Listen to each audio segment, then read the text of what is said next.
friends. This is Photography. I'm Chris. As you can no doubt see, it's a brave new world. Spring has arrived. The snow has melted off the ice, and I can get back to the final images of my ice flow series. Not only have I been spending my time this winter photographing the various forms and phases of ice flow on this river, I have been networking. Yes, something seldom spoken about on YouTube by photographers seeking to sell you things. You actually have to get out and shake hands, eyeball to eyeball, with prospective buyers, gallery owners, curators, and other artists. I've been patronizing a number of galleries this winter. I've seen some incredible exhibits, some socially conscious exhibits. Two in particular I'll talk about today. The first was called Take a Stand. It had to do with human trafficking. Yeah, that's right, a dark subject. It turns out Cornwall, the city nearest to me, is the hub for human trafficking in Canada. Shameful. It's been going on for a very long time. Not surprising, given that it's the oldest English-speaking community in Canada, formerly known as New Johnstown.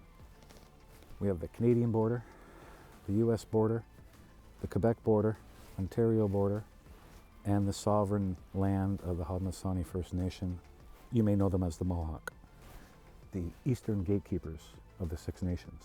All of these populations are involved, along with foreigners, in an active black market trade in human flesh.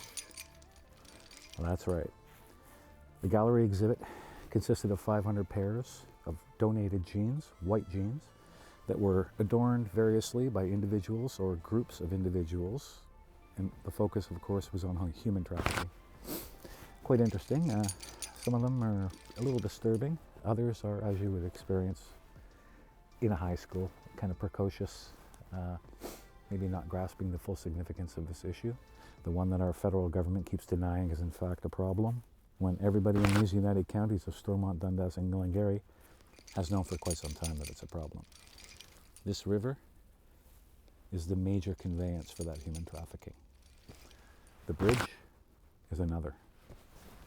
The islands stand in between. I know it's not your natural inspiration for environmental or landscape photography, but I've never called myself a landscape photographer. I've never called myself any type of photographer. Although, if pressed, I would have to say that I am an environmental photographer. And by that, I mean the environment that I happen to inhabit at any given time. I have flippantly described it before as a photographer of light. That, although scientifically accurate and philosophically accurate, does seem a bit flippant to most people. But in fact, that's what we all do, right? I would never trap myself with a single lens for perspective. And that's why when a chance encounter last week, 7 days to the day, as a matter of fact, when I was walking the creek, I discovered that burned hazardous waste site in the ecological park.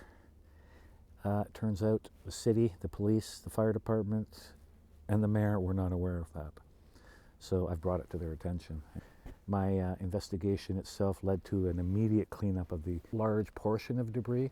They didn't address the issue of the burned lithium batteries, the lead that is likely in the pond from the lead battery recycling, and the materials from burned wire insulation, dioxins, furans, things like that. The mayor was very interested in this. This is going to become quite something. Fortunately, when I did encounter that, I took it the same as I would for any other subject material. I composed with the knowledge that I would be editing these images for effect. So, if you're worrying about your YouTube efforts having no fruit, your door knocking having no fruit, the trick is to become involved. Get right in there, get dirty. It can't be light without dark. And that is, after all, what we do with photography.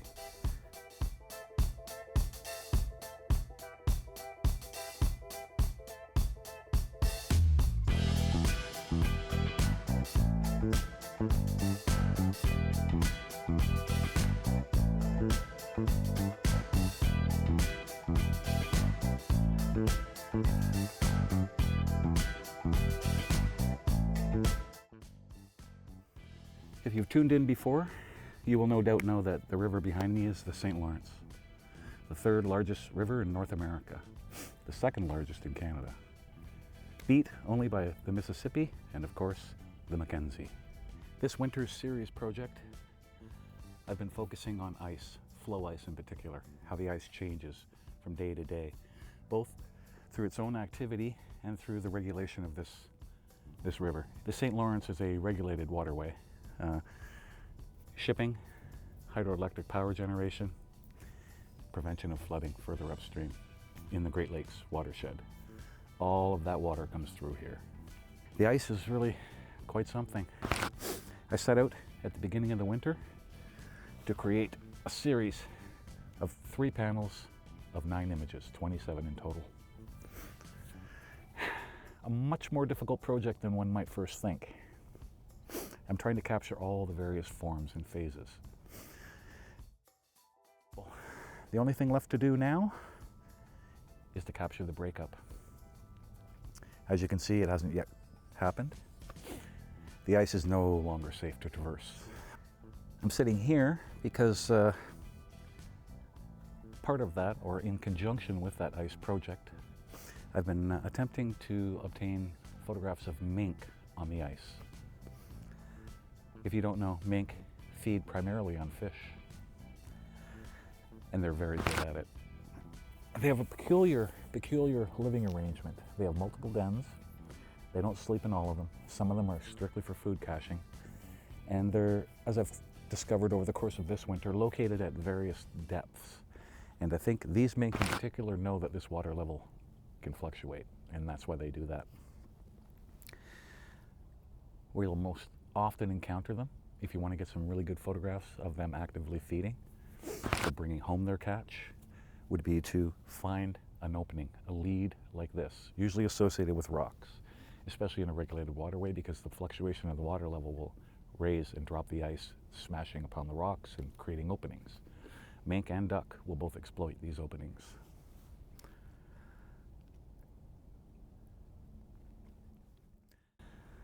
As you can imagine, it's quite a lonely venture out trying to photograph ice and small wild critters, because let's face it, there aren't many people who will actually do that. It takes commitment, perseverance. Success will come. Of course, how you define success will vary. For me, it's a goal attained. It has nothing to do with any financial rewards, and that's why you'll never see me trying to sell anything on this channel. I'm not interested in that aspect of photography. There are many, many people who are very experienced in that realm, gear reviews and so on. I have my favorites, of course. I'm sure you do too. I won't be mentioning any of them here. I also have my favorite YouTube photographers. Andrew Banner, for instance. Recently, Andrew published a video in which he had to disclose what type of photographer he actually thought he was. This is something I have always refused to do. If pressed, I suppose I would have to say that I am an environmental photographer. And by environmental, I mean the environment that I happen to occupy at any given time. The shoreline I explore and focus on in my home range is literally about 1,000 kilometers. As you can see, or as you might be able to interpret, there will never be a shortage of opportunity for me to photograph my environment.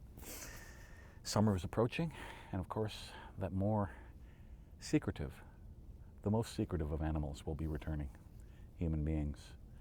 Out here is where I do my portrait and my street photography. People outside of an urban area being themselves and photographing them candidly. Those are my preferred portraits. Fox. Interestingly, I've also captured quite a few images of coyotes. They actively use the ice instead of the deep snow. I'll show you an image of Big Red, I'm calling him. This one particular coyote I've photographed 3 or 4 times now. Always traveling between 2 different islands. Well, I guess I better get back to it.